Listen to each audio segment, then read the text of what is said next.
Coronation Street has delivered a devastating blow for George Shuttleworth, as his gentle client Mrs Ripley dies at his funeral home. The tragedy leaves serious questions over whether his business can withstand yet another damaging setback. The undertakers in Weatherfield had already been caught up in controversy after Annie accused George of swindling her late mother out of £10,000, an allegation he strongly denies. Now, with Mrs. Ripley's death occurring on the premises, the pressure on him intensifies dramatically. Friday's episode reveals that the elderly woman did not survive after collapsing during her visit to Shuttleworth's. Viewers previously saw George urgently call for medical help, clinging to hope that she might recover, but she sadly passed away. As George processes the loss, supported by Christina, Glenda, and Todd, he confesses that he feels deeply responsible for the outcome. Todd reassures him that it may simply have been her time, yet George questions whether the stress of recent events contributed to her final days. Christina acknowledges that some people might view the timing as suspicious, which sparks a tense discussion about whether rumors could spread that George is somehow profiting from vulnerable widows. The very suggestion leaves him horrified and overwhelmed. The situation grows even more complicated when a man arrives at the parlor, identifying himself as Mrs. Ripley's son, Damien. Although Damien initially expresses appreciation that George will arrange his mother's funeral, doubts begin to surface after Annie approaches him and casts suspicion on Shuttleworth's reputation. Her ongoing campaign against George threatens to escalate further. Mrs. Ripley becomes the second character to die in Corrie this year, despite only appearing briefly. Earlier in the year, long-standing resident Billy Mayhew was killed off during the dramatic Corriedale crossover episode. Coronation Street, Mal, fighting for his life as street favorite, is arrested. Mal Roper was taken to hospital in tonight's Coronation Street after a vicious assault left him unconscious in the street. Since arriving in Weatherfield, Mal has made waves, particularly due to his disturbing fixation on Bernie Winter, which escalated dramatically this week. He first turned up searching for Roy Cropper, furious over letters Roy had been exchanging with his wife, Alice. After confronting Roy and hearing his explanation, Mal drowned his frustrations in drink and later crossed paths with Bernie. The two ended up on a reckless, drug-fueled night out together. While Bernie quickly regretted the encounter the next day, Mal became increasingly attached, convincing himself there was something meaningful between them.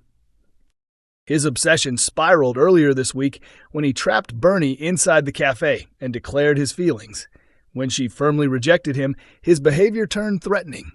Thankfully, Kit Green arrived in time to intervene, though the ordeal left Bernie deeply shaken. In tonight's episode, Kit was assigned to investigate a serious assault, only to discover the victim was Mal himself. At the hospital, doctors revealed he had suffered a head injury after striking the pavement and had gone into cardiac arrest. He remains in a critical condition with bruising on his arms, suggesting a struggle took place. As the investigation gathered pace, Kit learned that his colleague D.C. Browning had made progress in the case, news he did not welcome, given the tension between them. However, the situation escalated further when D.C. Browning arrested Bernie on suspicion of attacking Mal. Given Bernie's recent confrontation with him, during which she angrily threatened to kill him after he taunted her about her late son Paul, suspicion quickly fell her way. She had publicly lashed out, making no secret of her fury. With her earlier threat echoing loudly, Bernie's future now hangs in the balance.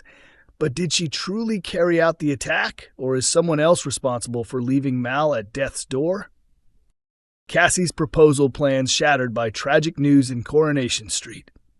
There's emotional turmoil ahead in Coronation Street as Cassie Plummer's hopes of proposing to Steve McDonald are thrown into chaos by devastating news. Amid all the villains and drama on the cobbles, Steve and Cassie have provided viewers with some much-needed humor.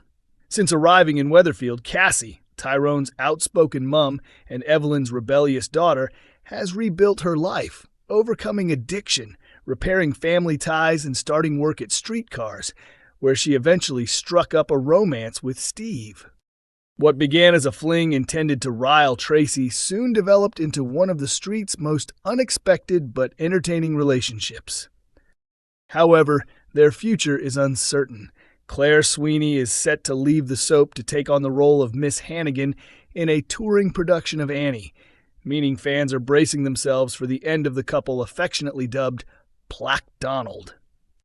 In upcoming scenes, Cassie prepares to take a huge step by proposing, just as Steve receives life-changing news about his father, Jim McDonald.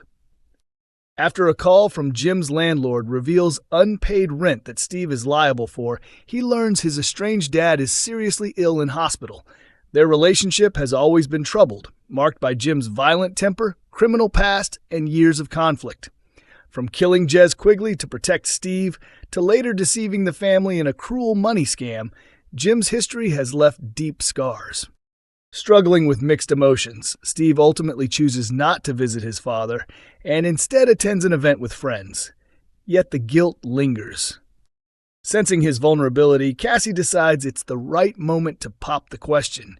With Tim's help, she plans a surprise proposal in Victoria Gardens. But just as everything is set, Steve receives a call confirming that Jim has died. With grief suddenly overshadowing her romantic gesture, the big question remains, will Cassie still ask Steve to marry her, or has the moment slipped away forever? Coronation Street hints at who could bring down Jodie, and it's not Shona. Jodie Ramsey may have convinced Shona Platt that she's the perfect sibling, but one Weatherfield resident is far from persuaded. Since arriving on the cobbles, Jodie has quietly caused disruption, spreading rumors, irritating neighbors, and even neglecting responsibilities, all while maintaining an innocent front. Shona remains unaware that her sister has been secretly working against her. In tonight's episode, Shona was still heartbroken over her missing wedding ring, unaware that Jodie had actually taken it. After the ring disappeared during a salon visit, Shona and Bethany searched everywhere without success, leaving Shona devastated. Later, Jodie conveniently discovered the ring hidden down the back of a chair at the Platt house and recruited David to help present it. When they brought it to the Rovers, where Shona was sitting with Bethany and Maria, David credited Jodie with finding it, earning her Shona's gratitude. However, Bethany remained skeptical. Having already felt uneasy after Jodie made her feel unwelcome at home, Bethany struggled to ignore her instincts. Even Maria picked up on Bethany's hesitation, though she suggested Shona may simply be overwhelmed and that Bethany could be overthinking things. Still, doubts linger. With Jodie already confirmed as one of the potential victims in the flash-forward murder storyline, questions are mounting. Could Bethany be the one to uncover Jodie's secrets and ultimately bring about her downfall? Or might she find herself caught in the crossfire as Jodie continues to manipulate those around her? Sally Ann Matthews has spoken about why it felt like the right moment for Jenny Connor's journey in Coronation Street to come to a close. Over her 4 decades in Weatherfield, Jenny endured relentless heartbreak, from family tragedy and failed romances to dramatic hostage situations in The Rover's Return. Sally Ann admits the character had been through so much that it almost became a running joke among cast members that anyone close to Jenny was doomed. Jenny departed the soap last October after 2 separate stints, having first appeared in 1986 as Rita's foster daughter before returning in 2015 to eventually take charge of the Rovers. According to Sally Ann, the role had reached a natural pause. With Daisy gone and little family left around her apart from Rita, Jenny running the pub alone no longer felt sustainable. The actress also revealed that storylines had slowed down in her final 18 months after years of intense drama, and she felt both she and the character needed a breather. Filming away from her London home added to the sense that it was time for a reset. Since leaving the cobbles, Sally Ann has joined the touring musical Here and Now, which features the music of Steps. A lifelong fan of the band and musical theater, she describes the stage role as a dream opportunity and says it has reignited her passion. Reflecting on Jenny's farewell, she praised the writing of her exit, which saw the character pause to consider that there might be more to life beyond the Rovers. For Sally Ann, stepping into a new chapter has been refreshing, and she hopes Jenny, wherever she may be, has finally found some long-overdue happiness too. Coronation Street airs on weeknights at 8:30 p.m. on ITV1 and streams on ITVX.